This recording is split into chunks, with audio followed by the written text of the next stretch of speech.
up toward turn 1 and 2, and then on the... Zarco forces his way through. Where did he do that? I'm going to explode. A great start, but my goodness, he made up for it coming up into turn 3. Has got the Suzuki by the look of it. It's down go the others. Oh, unbelievable turn 3. Keith, I think we know that Johan Zarco, what his intention, that's what he's prepared to do. Never seen anything like that, and he got away with it fantastically. What am I saying? Got a weight bike as well when we were back in the two-stroke era.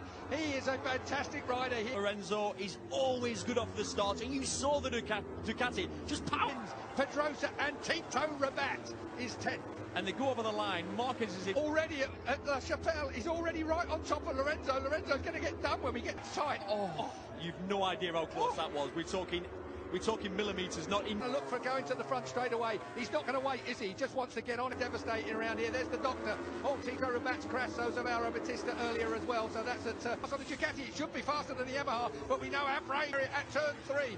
Zarco this time has just taken a discretionary route, it would seem to me. Doesn't Dobby admitted. Oh, here Zarco lost the front there. Yeah. Did you see the black line come? Big black line. That he can ride to the limit and get away with it. Who'd have thought we'd see 2 Ducatis like this out front? Absolutely out for turns 3. That's turn 4 they're just going through now, and then it's 5 as they find their rhythm, they find their marks. I tell you, Lorenzo, he takes that long. He's going to be more gentle on the front. Here comes Dobby. Dobby underneath him. Dobby takes him then. Oh, Dobby with a medium front tyre. Oh, Dobby's crashed. Dobby's crashed out. Dobby has gone down again. 2 in a row for Dobby, down and again. And already Marquez, he can smell this championship surely from the consistency. That's why he was so frustrated when he's bobbled a bit. Tell you that way, he was out a bit wide. He just bobbled a little bit. And as soon as he comes round, but he's trail braking, which means he's still carrying a lot from back of Zarco. You can turn it around. You can take a look at everybody wherever you want to. Just move your 5. Yeah, well, he's there already. But he didn't say what position. He's in. Oh, hello. We'll have a bit of that, says Mark. But Marquez has gone through to second place now, and he is devastating, isn't he, Mark? No, straight back at him. And he knows that's the only way he can beat. Something to do with it. Look at Zarco has gone. Zarco! Zarco has crashed out. Zarco down. And that Tech 3. He's just a little offline. He's offline, and of course, Lorenzo isn't probably going to be able to fight back once Marquez has. Well, it was just a few millimetres of adjustment. Yeah. Oh, here we go. Up the ins. Oh, that's opportunist. Yep. That's what I love about. Stopping the back. He's carrying no corner speed. Watch his Petrucci underneath him now. He's carrying no corner speed, which is. Has he done now on it? Is this his 23rd race? A great big gap on the paintwork to let Mark straight through. Great big gap. Point about here. The track drops away, and you see the front just go. What a shame. Yeah. So if the punishment doesn't fit the crime, that is the ultimate one. Yeah, it really is. We must be up to about 105 now or something like that. Like, just say that's true. Best Ducati is a Pramac Ducati. Mainly off track. Who's going to get that second factory bike? Scott Redding is out at turn 7. That is Musely. Bagnaia is a signed entity for Pramac now. Been signed up so early. There's a few tough places. Valentino's not going to wait. No, he won't. He's then. He's going to try and get as much momentum up behind Lorenzo as he can onto the front. Easy when you've got massive wings on it. Rossi hot in there on the He was every bit as quick as him, or not as quick. The pair of them. Here we go. Up the inside. Hello, Jorge. Bye-bye, Jorge. That'll be the last. Someone is going to end up with... Literally, the music is going to stop, and someone's going to still be Renzo, or possibly Danny Pedrosa. Go and have a go in Superbike. All that, you've got to say, though, with a hard rear tyre on, you can't see Marc Marquez having... Normally, if Marquez can, if you can check out, he'll go. Yeah. And the fact is, actually, just again to back it up, he's okay with soft tyres. The overlap in Michelin tyres between soft and medium and hard. So then a bit of style here from Marc Marquez. There we go again.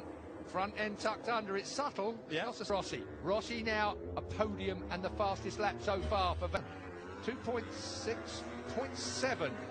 Jack turn 3 chicane. Oh, Danilo was hot in there, so was Valentino. No, he didn't. That's for certain. Marc Marquez falls it to the late apex here. MotoGP still looking for his first win. Here is Danny. You can interview him on the grid. He walks through the paddock. He's just a normal guy. There's no ego. He's got no entourage. These kind of racetracks, there is no straight here where you rest at all. Marquez has just set the fastest lap of the race on that lap for 1 minute. Coming in now as well, but it's all, for me, it's going to be about the front tyre on the Honda. Yeah. More than even. Marquez from Petrucci still. Valentino Rossi still third. Jack Miller a fine fourth for the Aussie. Soft rear I was talking about the old track's been so cold, so it's irrelevant trying to do any sort of run on tyres to get that information. Andy was fastest by about 0.4 of a second. That was when I saw that this morning. Yeah, and they are at the moment. So, and that is what, 12th and 13th at the moment. Bradley Smith behind them on the KTM terms at the moment. I'm sure if any of you have been keeping up on it, we won't dwell on the thought. Bike has never quite been in anybody's hands in Mark VDS. Money in Mark VDS. This is one of the best funded teams there is out on the racetrack. How can they have the problem? Consistency, but on lap 17, setting his fastest lap. Here comes Rins on Maverick Vinales. Just Vinales is having his back at Rins. Absolutely. Physical pain. Oh! You can deal with, you know, don't get me wrong, some... How many times have we seen Maverick Vinales have a late race pace this year?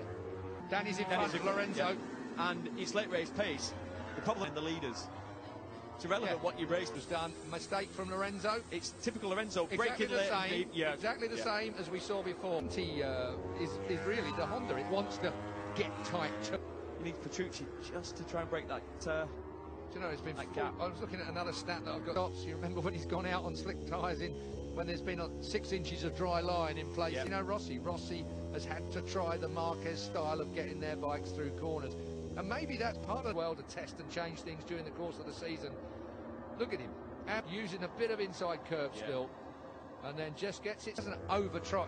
Overriding is a real problem. You can overdo everything when you get in. He's ridden a really good, mature race for second place. Here's Cal Crutchlow, right on top of him. Crutchlow is in 10th place front. Here's one. Oh, unbelievable. Cal Crutchlow going to be tired.